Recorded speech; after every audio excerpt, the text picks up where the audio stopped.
This paper right here shown on the screen, it is not recorded in the file.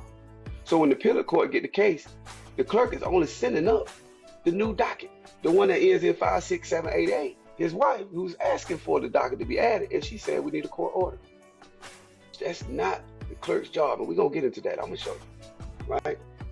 And the dockets do not mirror each other, so that they don't even mirror each other. So this is where the clerk-centered question becomes unavoidable, right? If one docket contains document, the other document does not, then we do not have one procedural reality. We got two. When you got two dockets that say two different things on the same case, they're supposed to mirror each other, you know, one superseding the other. It should be a chronological order where it picks up and picks off. You have some things from the October 12th indictment docket, when he initially got indictment. This one, this docket. Nothing should be on the October, nothing should be on the 56788 dated before October the 12th, because he wasn't indicted until then, right? You see what I'm saying? He wasn't indicted until then. So no type of motions or no type of appeals or no type of denials should be on the 56788. And we're going to get into how the Georgia Court of Appeal, they made a mistake in the situation, all right? So the law supports, man, an appellate court are bound by the record transmitted. So we're not even arguing guilt or innocence. We're asking a simple question. Which case did the appellate court actually receive? You got two indictments. They're asking for the other one. You ain't sending it up. You say you need a court order. And we're going to show you how the appellate court, hey, made a little slip up. New media caught it. All right. We're not going to get into the speedy trial. Let's get into this inventory. All right. On the screen, this is what you got. You got an inventory list, transcripts, exhibits, but missing the original indictment. October 21 trial date, October 29 verdict date. And later, the inventory list shows what was sent up. Transcripts, exhibit, voir dire, right? But here's the question you raised, right? How can the appellate court review the legal foundation if the foundation indictment is not in the transmitted package? That ain't drama. That's the record integrity being questioned by new media, right? And the clerk adjacent by nature, because the clerk controls what gets compiled and transmitted. So you look at this inventory list. If he got indicted on October the 12th or October the 28th, right, when they enter to the file, how do you get all this? How do you get an October 7th motion here, or October 4th motion here, when he wasn't indicted to the 12th? What are you motioning on? That's what we're trying to figure out. And then they're two different realities. You'll see what I'm talking about. All right, on April 25th, 2025, a notice of appeal was filed, right? Remember that now. Once the notice of appeal is filed, the trial court authority is limited. It can't make no modifier, nothing. And this principle, you're right, it goes to OCA subsection 5-6-37 and the Aetna Casualty Insurance Company versus Burleson, which goes to misstatement, and you can't open a file once it's on the appeal. That same case covers both, right? But then on March 16th, we see a judge enter a order identifying misstatement, a clarification, a justification, an explanation. That's all it was, right? And what he's doing is, because he misstated back when Dexter initially demanded his speedy trial, December of 2020, right? The judge said, oh no, COVID, we ain't doing no trial. Come to find out, he wasn't right. And see, a speedy demand for speedy trial is a right. A judge cannot deny speedy trial. A judge can toll a speedy trial based on emergencies like the pandemic, but he can't say you're denied speedy trial. And that's what he did in the order. In the order, and I got it up on the screen, on the January 5th answer to Dexter's initial argument of speedy trial, the judge misstates. He said there's no trial, this, and this, right? This is what he says. But legally and procedurally, that's incorrect, because Dex got his in on the 22nd. The emergency order came on the 23rd. So anybody that got theirs in before the 22nd. And again, the clock started when Dex got arrested in March. They're trying to say the clock started in November when the indictment. Now that's the statutory, but you can't violate both speedy trials. You can't violate the man's constitutional speedy trial, or you can't use an emergency to toll a speedy trial, because he was locked up before the COVID came. If COVID was already in place when March 4th, when he was locked up, the judgment ruling would have been correct. But because he was locked up March 4th and he still had his constitutional right to a speedy trial, they can't violate that with the emergency order. You see what I'm saying? I hope you follow me. Now they potentially couldn't even do the statutory, but they did it anyway, but came back and tried to fix it on May the 16th, because this is the thing. When Dexter has a notice of appeal in April 2025, and it shows on the inventory sheet, they send Dexter's notice of appeal back saying he getting paid, and you can see it on there. And then the judge comes in and answers and makes his clarifications on misstatement. And the clerk, what did she do? She docketed it, even though the notice had already been given to the clerk. She had already been served. It's there it is right there. This been on. You got to think about it. The judge answered this answer January 5th, 2021. Then all of a sudden, when Dexter files appeal, he comes and make an answer in May 16th, 2025. You could have fixed that 4 years. You had 4 years to fix that. He could have fixed that 4 years. But once he saw and once he realized, but how did he realize that it was up for appeal? Hey, I don't know, but hey, he noticed it and he come in and he tried to fix his shit, right? See, a judge cannot file an order into thin air. It's get accepted, it gets entered, it becomes official because the clerk's office processes. So the question becomes, if appeal jurisdiction had attached, how did a post-appeal fix get into the record at all? Notice of appeal was given in April. The Georgia Court of Appeal didn't rule until July 29th, and we finna get into that. But the judge come and make a change to the file in May. The systems that are in place. You can't do that without the clerk, because by law, the clerk is the gatekeeper of the file. The clerk was, even if the judge gave that order, the clerk was supposed to know that, hey, file is on the appeal, this order is void. The clerk has that power. The clerk doesn't work for the judge. But in most cases like this, the power structure gets confused because people hear judge and say, oh, the judge, he run this courthouse. The clerk has more power than the judge when it comes down to that file. Even if nobody meant harm, the mechanism that makes it real is administrative.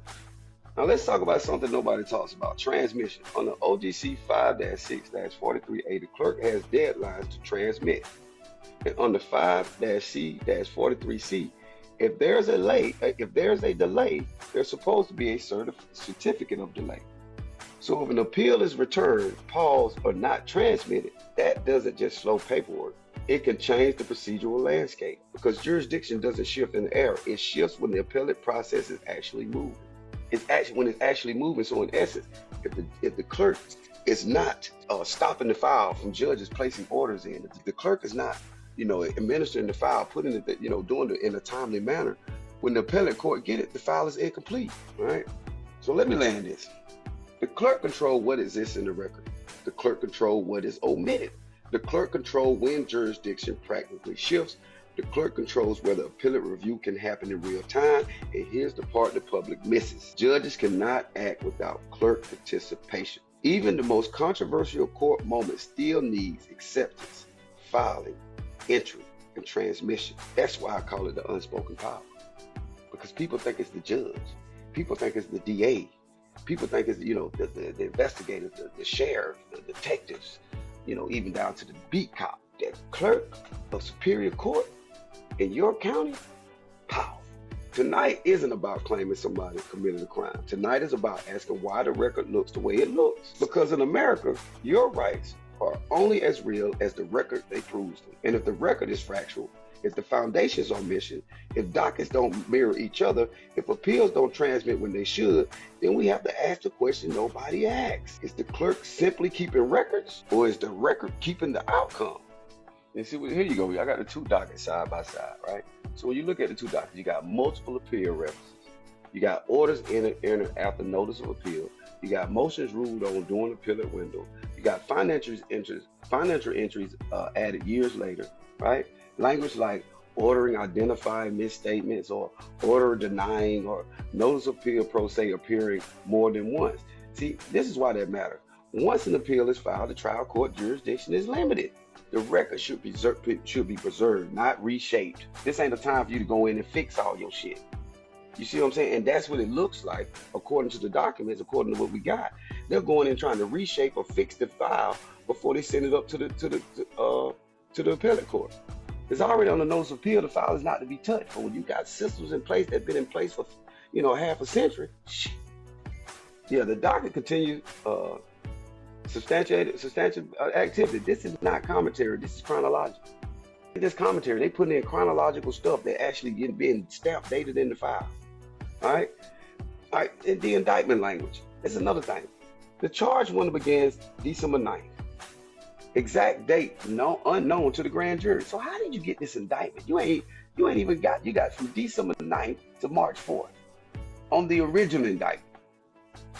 But then on the new indictment, you got from December the 9th to March 2nd. Here you go, right here. You see it. right? Broad, multiple month range, multiple defendants grouped together. See, the problem is investigating activity begins November 1st. Arrest occurred before the charge start date. They didn't charge date to March 5th, but they got arrested on the 4th. So how does that happen? How did that happen? How do you get charged a whole day later in a whole different county? By the clerk. That's how it's happened. The clerk can only navigate this and make it presentable to the judge, because the judge only sees what the clerk put in. If the clerk put the whole truth of what really happened, the judge can't act forward according to law. This creates a timeline compression problem. Evidence develops before the change window, but the indictment narrows the date after the fact. So you get an indictment on one thing, and then after the fact, you shorten it. You take the whole investigative report, we started on 11/1, but then when you get the indictment, you short it down to the 9th. Why? How? The clerk's record determines how this gap is presented on appeal. The clerk got to show this. Like motions in order, we see motions, motion to suppress, motion for speedy trial, motion for reconsideration, order denying relief, order clarifying and correcting prior ruling. Key concern, order continued to appear even after appellate activity begun. This doesn't require motive to be concerned. This requires judicial awareness. Where's the oversight? These people have been operating for 50 years, doing what they want to do, and this is not right. And look, let me show you something else like this. We're going to get into that speedy trial. Okay, initial arrest occurs. Some arrests are for unrelated conduct, and at the time of the arrest, the alleged enterprise is not fully formed. Dexter Wet is not yet identified as the hub. Probable cause must exist at the time of arrest, not to be justified later by expanded theory. Seizures, that property and assets are seized. Seized authority depends on venue, jurisdiction, and charge conduct. They don't have venue. Only one home was in Houston County. One. And the rest of them were scattered throughout Central Georgia, whether it was Macon, McDuffie, Jones County, Hancock County, Baldwin County. They went throughout the state, grabbing property 8 days after this man was arrested on allegations. And it makes you wonder, why was the civil machine moving so fast, but you see the criminal docket, it's spotty at best. But you made sure that civil docket was intact. All this is done by the clerk. You see how good she did on that civil docket? You see how great of a job she got that civil docket lined up? Look at the criminal docket. It's not the fact that the officer is incompetent, he can't do the job. Maybe selective, from what the documentation shows, seems that way. All right?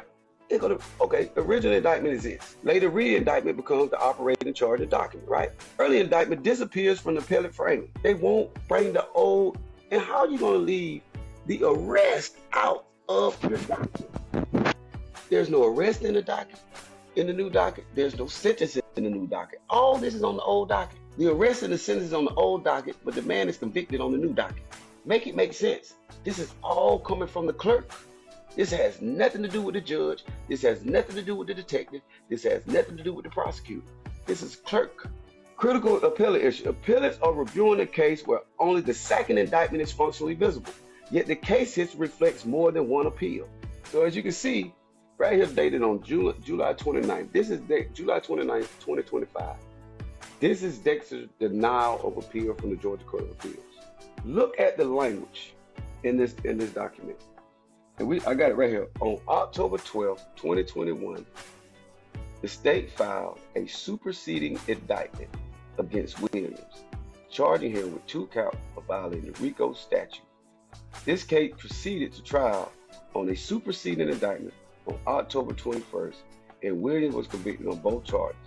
Here's the big sentence right here. Look what it says. It says, Williams filed a second statutory speedy trial demand in July 2021. How is that important? July 2021. How can you file a second speedy trial demand in July 2021? Can anybody have the answer? Here's an even better question. If you filed a second speedy trial in 2021, right? In this case number, this is the new indictment. How does the Georgia Court of Appeal know that this is his second speedy trial until in 2021? How? When this case wasn't indicted until October 2021. He never filed a speedy trial on this indictment. So how does the Georgia Court of Appeal know that that's his second? How do they know? Because again, like I say, the court can only operate on what's in the file. They never sent the old indictment up. The clerk never submitted it. So it brings into question, how does the Georgia Court of Appeal know that Dexter filed 2 speedy trial motions on his first indictment and it's not in the file? And this is from their record. And on top of that, it tells them on October 12th, the state filed a superseding indictment against Williams, charging him with 2 counts of violating RICO. The case proceeded to trial and superseding indictment in late October, and Williams was convicted of both counts. So look, here goes the superseding indictment. Look at the last predicated act. There is no March 4th. There's no arrest date in here. I don't know. I don't know what's going on in this case, but something ain't right. And if you gotten down to this far of this episode, you see something ain't right. Rewind, go back, screenshot, look at the screens. This case is flawed, and it all started at the clerk's office. We got more to come. We ain't through. We're gonna dive into these assets. We're gonna show you where the money went, who profited off of it, who gained the most. This is King Insight, new medium, the Georgia Railroad, and the series not over. Y'all stay tuned. Let's get into it.